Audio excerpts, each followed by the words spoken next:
Pero ito, si Maharlika, kung may balls ka talaga, hindi, kasi ikaw na rin naman pinakamatapang na vlogger eh. Sabihin mo na. Kung ano yung sinabi mo kay Glenn Chong, tungkol dito kay Bago Lipunan, huwag kang magano, tumatahimik ka dyan eh.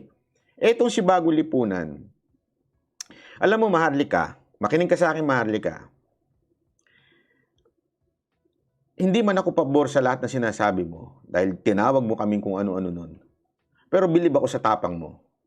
Ikaw na siguro ang pinakamatapang na nilalang sa buong mundo. Ha? Pero, kung hindi mo kayang sitahin itong si Bagong Lipunan, wala kang pinagkaiba sa iba, wala ka rin bayag. Kasi unless nagsisinungaling si Glenn Chong.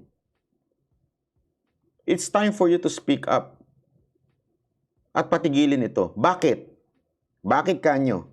Kasi itong sumisira, si Bagong Lipunan na sumisira sa mga vloggers, wala nang iba.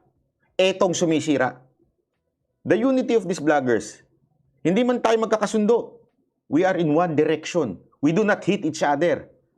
Kasi nga, we are in one direction. Saan ka nakakita na to si Bago Lipunan, babanatan niya si Sas, babanatan niya si itong Banateros Brothers, babanatan niya si Glenn Chong.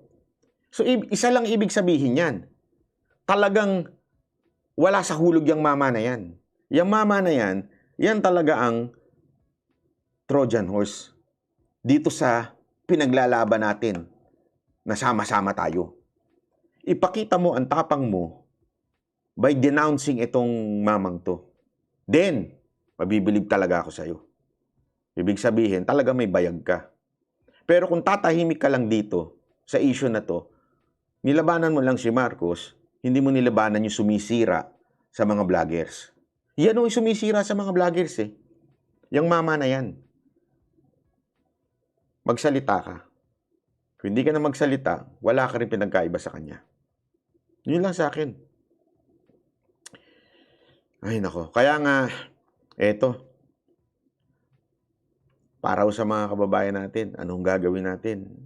Let's start to be active again sa social media. Share the videos. Okay? O, eto baka sabihin nyo, gusto ko i-share nyo yung video ko. Hindi. Maghanap kayo ng iba. I-share nyo yung video ng iba. O gusto ninyo, i-upload nyo to sa sarili ninyo. Diba? Again, ulitin ko. Baka kasi isipin na ba, nagpapashare lang ako para magkaroon ako ng views. Hindi. Kung gusto ninyo, i-download nyo to. I'm authorizing you to download this. I-upload nyo sa sarili nyong page para kayong kumita. Hindi ako. Ulitin ko yun Hindi ko intensyon na magkaroon ng views. Okay? Salamat sa mga tumutulong, sa mga nagpapakapi dyan. Salamat sa mga nagpapakulay. I appreciate that. Salamat sa mga nanonood at hindi nag-i-skip. I appreciate that. Hindi ko naman sinasabi hindi ko na-appreciate yan. Na-appreciate ko yan. Thankful ako dyan. Pero, kung sa tingin ninyo, ayaw nyo kasi akong madagdagan ng views, bahala ko kayo, walang problema. Download nyo to, i-upload nyo sa page ninyo, I'm authorizing you. Ito na, sinasabi ko na sa inyo, hindi na kayo kailangan magpaalam. I'm authorizing you. Kahit si Coach Dada, si Boss Dada, we are authorizing you to use it, spread it like fire. Kasi wala I understand yung iba sa atin medyo hindi makapagsalita. I mean, kinakabahan, o hindi makapagbigay na expression, o sa tingin nyo, mas naipapaliwanag namin. Kasi kanina kami, lumapit sa akin, sabi niya, paano mo na, grabe yung paliwanag mo dun sa 51 billion ni Pulong Sabi ko, hindi ko naman, tapos tinatanong niya pa nga ako, may nag-utos ba sa'yo na ipaliwanag yan? Sabi ko, wala. Talagang ganun lang yung intindi ko. Kaya pinatipaliwanag ko. Diba ho? Yun kung hindi nyo may paliwanag yun, download ninyo, i-share ninyo. O kung ayaw ninyo, kung nahirapan pa kayo, i-share nyo na lang yung video ko. Yun lang po sa akin. Diba ho? So sa akin lang, yun lang. Kasi hindi kakayanin ni PRR dito na mag-isa. Kailangan niya, live ka rin ba sa FB? Hindi po Sila, lang kasi iba yung gamit ko OBS po, hirap ng OBS. Stream Deck yung nakakapag-live na sabay. So, yun po. So, sana po, panawagan ko. Tapos, hindi lang enough i-share. Maganda, kunwari ng OFW kayo. Kunwari na si Maman sa akin nakatira, migrant, as in kayo, mga nag-immigrate kayo doon, ng ibang bansa na kayo, di ba?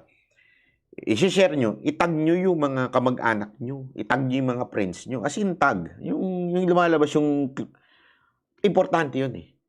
Kasi talaga makikita nila yun, di ba? Where is Senator Bato? Bakit hindi siya nag-join sa rally? Si Senator Bongo lang.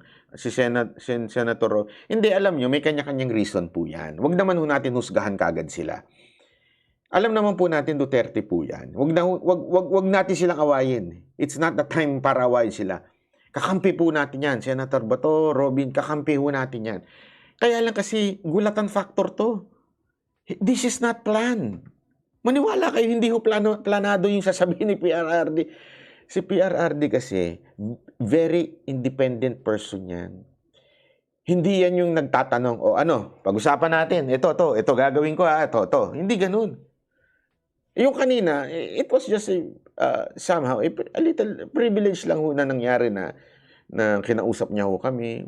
Not to ask for our opinion, ha? Hindi ho yun. Walang ganun, ha? Don't get me wrong. Hindi po kami nandoon para i-ask niya kami, ano ba plano, ano ba ang opinion. Wala, hindi ako kasali sa plano. Ako lang po ay siguro kasi nga, natutuwa po si Pangulong Duterte sa pag nanonood. Siguro mukha kong clown, di ba? Actually, tinanong niya pa ako kanina, mag-speech ka ba, Banat Bay? Hindi po siya. Hindi ko po linya talaga yung ganyan. Hindi, alam niyo, hindi po talaga ako yung pang-public speaking. Mahihain po na tao ako. Shy type po ako. Maingay lang po ako dito kasi wala akong kaharap. Pero pag kaharap ko na yung crowd, wala na ako. Ano lang po ako, background lang lagi. So, sinagot ko nga si Pangulong Duterte, sabi ko, background lang po ako, hindi po ako, Dito lang po kami, sir, para ipakita ang suporta namin po sa inyo. Nandito po kami. Whatever na plano nyo sa ating bayan, kami po ni Mocha at gayon din ni Boss Dada at ni Coach Oli will always be sa likod nyo lang. Wala po kaming boss, wala po kaming sinusundang iba, wala pong kumukumpa sa amin, hindi po kami affiliated sa sino mang vlogger dyan. Kami po ay sa inyo lang. Ngayon, ginaganon ko lang po si Pangulong Duterte para alam niya po na kami kay Pangulong Duterte lang. Wala nang iba. Kay Pangulong Duterte lang.